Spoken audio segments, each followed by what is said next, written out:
Hello, I'm Deborah Witt, and here's a look at what's happening around your Des Moines Public Schools.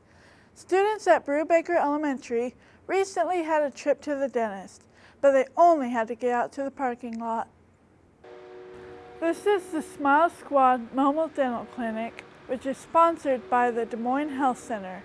Traveling to different schools in the metro area, this mobile dental unit is targeted at improving the dental hygiene of low-income students by providing basic services at no charge. It's not a substitute for their regular dentist and such. We typically want them to see, if they're under regular care of a dentist, they should go see their own dentist about that. This truck is brand new and is the second of its kind. The program started about 5 years ago, hoping to help those students in need of dental care. And with new laws next year, the service will be helpful to many families. Statewide in Iowa, typically less than a third of the children that are enrolled in Medicaid or low-income kids actually are under dentist care. So that's alarming numbers. And in light of the changes that are coming in the law next year that is going to require kindergarten children, children entering school, at kindergarten and entering high school are going to be required to have a dental screening prior to school entry. So the screenings that we provide will meet those needs for them. The individual buildings work closely with the health centers to coordinate everything from logistical to physical needs. The Des Moines schools obviously provides the staffing to help the flex time with the school nurses to help with the program, but more importantly with the infrastructure for that. This requires 220 wiring, and as part of the Des Moines schools comprehensive plan, they are adding the necessary 220 wiring in all of their schools. So the 1 cent sales tax that was instigated several years ago helps toward doing that.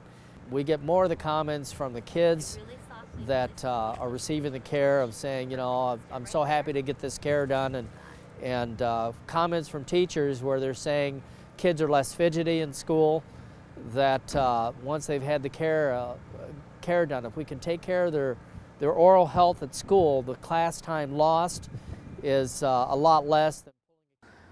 The Des Moines Health Center is a United Way-supported agency that focuses on dental care. They are able to provide this service thanks to their work with the Mid-Iowa Health Foundation and most recently Professional Solutions Insurance Company, who helped with the purchase of the second Smile Squad van. In other news, some other DMPS middle school students are preparing for a trip to Japan, one bite at a time. Now in its 25th year, the Des Moines Schools has an exchange program with Kofu Japan. Each year, 5th through 8th grade students apply to go on this trip. These are the students who will be going on the trip this June, and they are now preparing by tasting the different foods they will be eating while there. Today we are having dinner at Taki Restaurant. We find that most of the students, one of their biggest fears going to Japan, they're so excited about going and they want to. They've initiated this application and all of that, but they get so fearful of the food. They've heard these things, or they hear about sushi, or they hear about raw fish and all these things, and it's frightening for them. So Tim, one of the owners here at Taki, has offered to host us, and he is fixing dinner for us, a full course meal, so they will have the opportunity to taste all these different foods and discover that it's going to be fine. We'll start out with miso soup, which is the Japanese soup that they will probably encounter mostly over there. We are also going to have several appetizers, Japanese appetizers, edamame, which is the soybean, cold soybean. There's also gyoza that's very popular over there that they probably will have, which is like a pot sticker, very similar to what they probably already had at Chinese buffets here. Some sushi, which they'll try. Probably some tonkatsu, which is breaded pork, which is another thing that they've probably had here. We probably will have some tempura, another breaded thing. So he's going to fix a variety of things that they'll try, and they'll realize that it's very similar to what they already eat here. It's important that these students become familiar with the different foods they will encounter so that the rest of their trip will be enjoyable. And it changes each child, it changes their lives differently. But for every child that goes on it, it's always a reference point as they grow in their lives. And they can always reference back to, oh, I made that trip to Japan, or I did that when I was in Japan. And it's a wonderful growing and learning experience for all the children that go. The students will take off in early June and will spend about 3 weeks visiting the sites and learning about the Japanese culture. Finally today, we head over to Lincoln High School, where a recent gathering aimed to get middle school students excited about the band program. Today's the Lincoln High School Band Extravaganza.